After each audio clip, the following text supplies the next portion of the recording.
Coffee पीना हर किसी को बेहद पसंद है। ये एक ऐसा अद्भुत पेय है जो आपके भीतर एक नई एनर्जी लेकर आता है। बड़े बड़े डिस्कशन कॉफी के टेबल पे होते हैं। बड़े बड़े कॉफी हाउस हैं जहां पे बहुत सारे महत्वपूर्ण मुद्दों पे चर्चा होती है।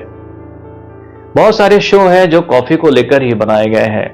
इंडिया का एक फेमस शो है कॉफी विद करण।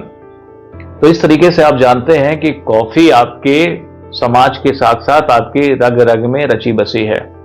कॉफी का अनोखा स्वाद हमेशा लोगों को अपनी ओर लुभाता है। लेकिन क्या आप जानते हैं कि जितना बेहतर इस कॉफी का स्वाद है उतना ही इसका रोचक इतिहास भी है। अगर नहीं जानते तो चलिए मेरे साथ कॉफी के इस रोचक सफर की शुरुआत करते हैं और समझते हैं कि आखिरकार वो पहला बीज कहां से आया था जिसने पूरी दुनिया को कॉफी से अवगत कराया। अगर हम कॉफी के इतिहास के पन्ने को टटोलें तो हमारा पहला पन्ना खुलता है 850वीं ईस्वी में इथोपिया में। इथोपिया में एक चरवाहा था काल्दी जो अपनी बकरियों को दिन भर चराता रहता था। एक दिन उसने देखा कि उसकी बकरियों में अद्भुत ऊर्जा आ गई है, वो कुछ ज्यादा एनर्जेटिक लग रही हैं। उसे माजरा समझ में नहीं आया। अगले दिन उसने फिर देखा कि उसकी बकरियां एक पेड़ के जो है लाल फल को खाकर उत्साह में आ जाती हैं, एनर्जेटिक हो जाती हैं। तो उसको महसूस हुआ कि ये जो लाल फल है उसमें ही ये अद्भुत रोचक शक्ति है जो उसकी बकरियों के व्यवहार को बदल रही है। धीरे धीरे बात पास के मठ के भिक्षुओं को ही पता चली, तो उन्होंने उस फल से एक अद्भुत पेय तैयार किया। उसका असर यह रहा कि अब वो रात रात भर जागकर अनुष्ठान कर सकते थे, वो भी बिना थके हुए। यानी उन्हें उस कॉफी की महत्व का पता चल गया था कि ये एक एनर्जी ड्रिंक है। कॉफी जो अभी तक एक जंगली पौधा था, सबसे पहली बार इसको यमन में उगाया गया। यमन के भिक्षु इसे कहवा कहते थे। कहवा यानी कि उत्साह देने वाला पेय। अब उन्हें अपने धार्मिक अनुष्ठानों में और भी महत्वपूर्ण क्रियाकलापों को करने में ये पेय काफी मददगार साबित हो रहा था, क्योंकि उससे एक एनर्जी का संचार जो शरीर में हो रहा था उन्हें ध्यान रखने में सहायक सिद्ध हो रहा था।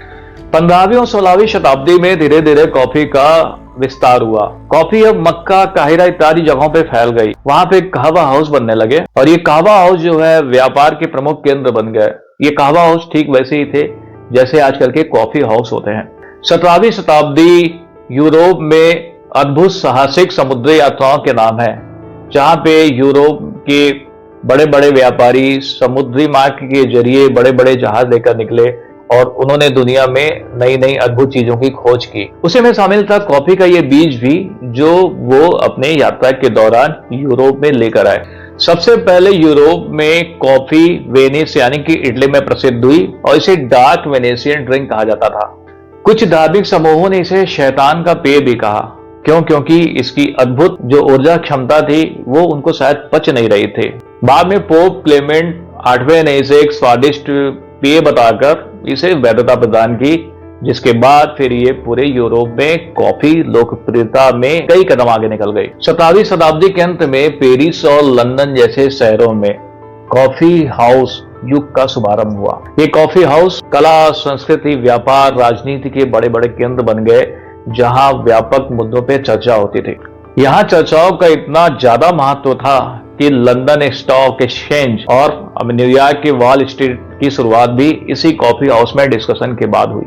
अमेरिका में कॉफी ने कॉलोनियल काल में सबसे पहले प्रवेश किया। जब ब्रिटिश चाय को प्रतिबंधित कर दिया गया, तब अमेरिका ने विकल्प के रूप में कॉफी को अपने जीवनचर्या में शामिल किया और धीरे धीरे ये व्यापक तरीके से अमेरिका में भी इसके दीवानों की संख्या बढ़ती चली गई। औपनिवेशिक युग में ही धीरे धीरे कॉफी ने पूरी दुनिया में विस्तार किया। यूरोप से निकलकर कॉफी अफ्रीका पहुंची, दक्षिण एशिया पहुंची, उन सभी जगहों पे पहुंची जहां जहां औपनिवेशिक कॉलोनियां थी। क्योंकि कॉफी का स्वाद अद्भुत था, उसकी डिमांड बहुत ज्यादा थी और उसको उगाने के लिए जलवायु हर जगह उपलब्ध नहीं थी।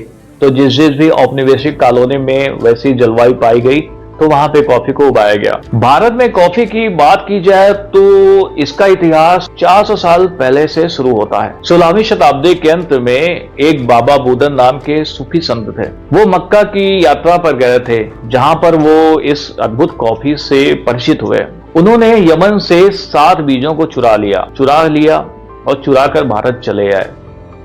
चुराना इसलिए पड़ा क्योंकि उस समय कॉफी के बीज प्रतिबंधित थे, उन्हें बाहर ले जाना मना था। आप समझ सकते हैं कि कितनी ज्यादा कॉफी कीमती रही होगी कि बाबा बुदन को 7 बीज चुरा कर ले आना पड़ा। भारत लौटकर उन्होंने कर्नाटक के चिकमंगलूर क्षेत्र में इन बीजों को लगाया और वहीं पे पहली बार कॉफी के पौधे भारत में उगे। इसीलिए वहां की पहाड़ियों को बाबा बुदन की पहाड़ी कहा जाता है। हालांकि भारत में कॉफी की व्यावसायिक कृषि की शुरुआत औपनिवेशिक काल में हुई, क्योंकि ब्रिटिश ने दक्षिण भारत की जलवायु को कॉफी के काफी अनुकूल पाया और उन्होंने जो है कॉफी की कृषि को काफी ज्यादा महत्व दिया। दक्षिण भारत में कर्नाटक, केरल, तमिलनाडु जैसे राज्यों की जलवायु कॉफी के उत्पादन के लिए काफी अनुकूल है। जो यहाँ की जलवायु है वो कॉफी के पौधे के बढ़ने में बहुत ही सहायक है। भारत की कॉफी को विशेष रूप से छाया में उगाया जाता है। छाया में उगाने के कारण इसमें एक अद्भुत स्वाद आ जाता है, इसीलिए भारत की कॉफी की मांग दुनिया में बहुत ज्यादा है। भारत की अराबिका और रोबुस्टा एक प्रमुख कॉफी की प्रजाति है जिसकी दुनिया में बहुत ज्यादा मांग है। भारत में मानसून मालाबार कॉफी अपनी आधुनिक प्रोसेसिंग तकनीक के कारण दुनिया में बहुत ज्यादा प्रसिद्ध है। इसकी खासियत यह है कि इसे मानसून की नमी में सुखाया जाता है, जिसके कारण इसका अम्लीय प्रभाव कम हो जाता है। इसी कारण इसकी मांग बहुत ज्यादा है। कॉफी दक्षिण भारत में आम दिनचर्या में शामिल है। यहाँ फिल्टर कॉफी काफी ज्यादा पसंद की जाती है, जिसे वहाँ लोकल लैंग्वेज में कप्पी कॉफी कहते हैं।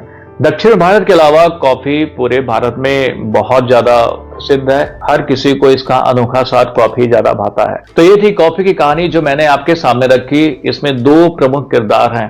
पहला इथोपिया का कालदी चरवाहा जिसने सबसे पहले कॉफी के बीज को खोजा था, और दूसरा भारत के लिए बाबा बुदन जो वो 7 बीज चुरा कर लाए और उन्होंने भारत में कॉफी को भारतीय स्वाद का हिस्सा बनाया। अगर आपको ये कहानी अच्छी लगी हो तो प्लीज मेरे चैनल को लाइक कर दीजिए, सब्सक्राइब कर दीजिए और शेयर कर दीजिए।